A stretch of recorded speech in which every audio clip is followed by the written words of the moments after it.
بحیر لوط کیوں کہا جاتا ہے؟ اصل بات یہ ہے کہ جس بھوکمپ یا جس زلزلے کے بارے میں سائنٹسٹ یہ ساری باتیں کہتے اور لکھتے ہیں، وہ زلزلہ اللہ کے ایک مشہور نبی حضرت لوط علیہ السلام کے زمانے میں آیا تھا، اور وہ صرف بھوکمپ نہیں، زلزلہ نہیں، بلکہ اللہ کا عذاب تھا۔ یہ عذاب کیسے آیا؟ یہ بڑی دکھد اور سبق سیکھنے والی گھٹنا ہے۔ یہ تو خدا کے پیغمبروں کو جھٹلانے کا نتیجہ تھا۔ اس کا جو وورن ہے، اس کی ڈیٹیل یہ ہے کہ اللہ کے ایک بہت بڑے پیغمبر حضرت ابراہیم علیہ السلام نے دین کے پرچار کے لیے، دین کو پھیلانے کے لیے 3 بڑے کیندر بنائے تھے، یعنی 3 بڑے سینٹر بنائے تھے۔ ان میں سے ایک سینٹر اس جگہ تھا جہاں اب ڈیڈ سی ہے۔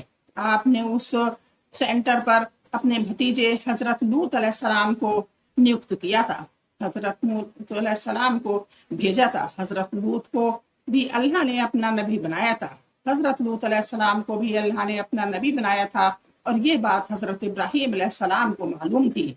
حضرت لوط کے زمانے میں مرت ساگر یا ڈیڈ سی کی جگہ، جو اس وقت ایک ہرا بھرا علاقہ تھا، جو لوگ رہتے تھے، ان کو اللہ نے بڑا خوشحال بنایا تھا۔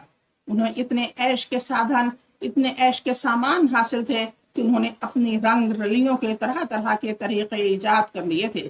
جب ایک طریقے سے ان کا جی بھر جاتا تو پھر دوسرا طریقہ نکال لیتے۔ آخر میں شیطان نے انہیں ایک ایسے گندے روگ میں پھنسا دیا جو اس علاقے پر اللہ کا عذاب لانے کی وجہ بنا۔ حضرت لوط علیہ السلام اس قوم پر نبی بنائے گئے تھے، اس لیے وہ قوم لوط کے نام سے مشہور ہوئی۔ حضرت لوط کے زمانے میں یہ قوم ایک ایسی گندی عادت میں پھنسی ہوئی تھی جسے شبدوں میں بیان کرنا بھی شرم کی بات ہے۔ پاک قرآن میں حضرت لوط علیہ السلام کی قوم کی اس برائی کا بیان ہوا ہے۔ حضرت لوط علیہ السلام اپنی قوم کو سمجھاتے ہوئے کہتے ہیں، کیا تم دنیا کی مخلوق میں سے مردوں کے پاس آتے ہو اور تمہاری بیویوں میں تمہارے رب نے تمہارے لیے جو کچھ پیدا کیا ہے اسے چھوڑ دیتے ہو؟ بلکہ تم لوگ تو حد سے ہی گزر گئے ہو۔ 166 سورت 26ویں سورت 165-166 آیت۔ یہاں لفظ بلکہ اپنے اندر بڑے معنی رکھتا ہے۔ اس کا مطلب یہ ہے کہ لوط کی قوم میں یہی نہیں بلکہ اور بھی بہت سی برائیاں تھی۔ وہ ڈکیتیاں بھی ڈالتے تھے اور اتنے بے غیرت ہو گئے تھے کہ مجلسوں میں بیٹھ کر کھلم کھلا بدکاری کرتے تھے، اور اس طرح کی بہت سی برائیاں ان میں تھی۔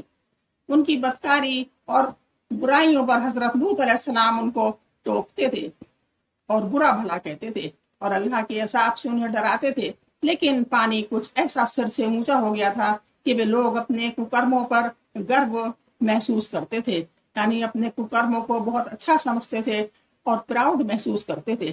اور جو لوگ حضرت لوط علیہ السلام کے انویائی، یعنی حضرت لوط علیہ السلام کے ماننے والے بن گئے تھے اور نیک ہو گئے تھے، ان کو سہن نہیں کرتے تھے۔ آخر میں ان پاپیوں نے جو طے کیا وہ انہی کے لفظوں میں سنیے۔ لوط اور اس کے خاندان والوں اور ساتھیوں کو اپنی بستیوں سے نکال باہر کرو۔ یہ وہ لوگ کہہ رہے ہیں جو ان کے خلاف، لوط علیہ السلام کے خلاف تھے۔ لوط اور اس کے خاندان والوں اور ساتھیوں کو جو اس کی بات مانتا ہے اپنی بستیوں سے نکال باہر کرو۔ یہ لوگ بڑے پاک باز بنتے ہیں، ان سنتوں کو یہاں سے چلتا کرو۔ جی ہاں، اسی طرح ان کی بے عزتی کی اور مذاق اڑایا۔ یہ ڈھٹائی کی آخری حد تھی۔ ان کی ڈھٹائی اور حضرت لوط علیہ السلام کی تبلیغ کے بارے میں اور بھی بہت سی گھٹنائیں ہیں۔ کس کس کا بیان کیا جائے، ہم انہیں چھوڑتے ہیں۔ سنکھیپ میں یہ کہ اس بدتمیز قوم نے اللہ کے نبی اور ان پر ایمان لانے والے ساتھیوں سے کہہ دیا کہ تم لوگ ہماری بستی سے نکل جاؤ۔ حضرت لوط علیہ السلام کے پاس اللہ تعالیٰ نے حضرت لوط علیہ السلام کے پاس اللہ تعالیٰ نے 2 فرشتے بھیجے جنہوں نے اللہ کا حکم سنایا کہ اب تم اس شہر کو چھوڑ کر کہیں اور چلے جاؤ، ہم اس قوم کو برباد کر دیں گے۔ یہ دونوں فرشتے 2 خوبصورت لڑکوں کی شکل میں اللہ کے نبی کے پاس آئے تھے۔ اس بدکار قوم نے جب انہیں دیکھا تو ان کے لوگ دوڑے کہ ان لڑکوں کو پکڑ کر اپہرن کر لیا جائے، ان کو بند کر لیا جائے۔ انہیں کیا خبر تھی کہ یہی دونوں لڑکے انہیں دنیا سے مٹانے کے لیے آئے تھے۔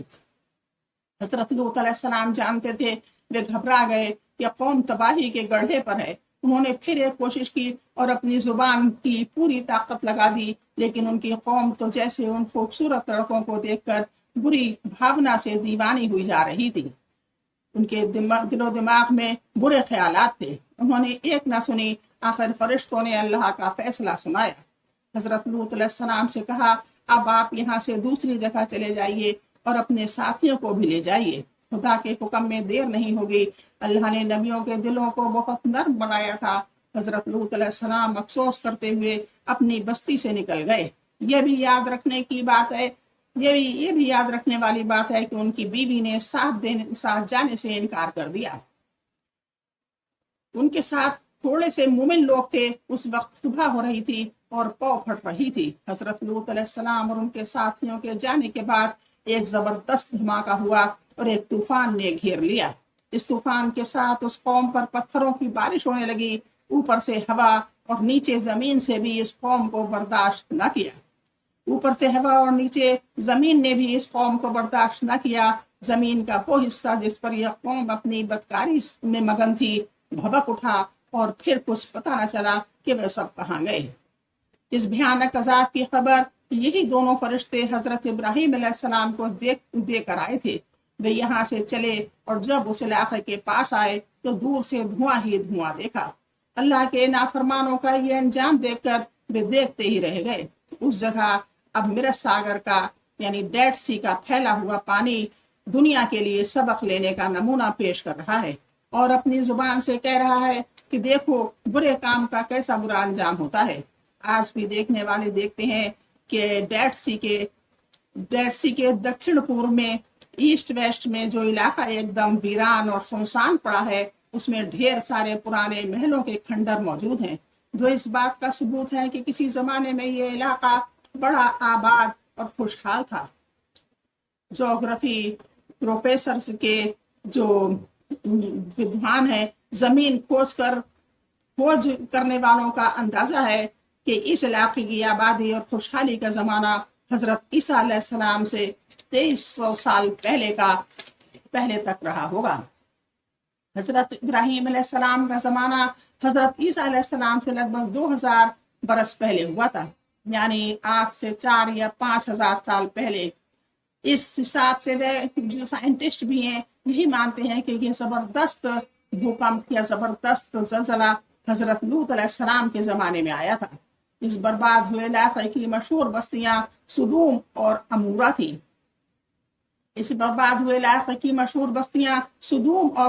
تھیں۔ آج ان بستیوں کے اوپر مرت ساگر یا ڈیڈ سی کا زہریلا پانی پھیلا ہوا ہے اور وہ اس کے نیچے ڈوبے ہوئے ہیں۔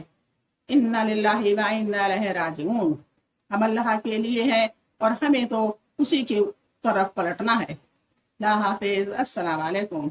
یہ آج قصہ تھا، آپ اس کو غور سے سنیں اور سبق حاصل کریں اور ہم سب لوگوں کو اللہ پاک راہ ہدایت پر ڈالے۔ اللہ حافظ، السلام علیکم۔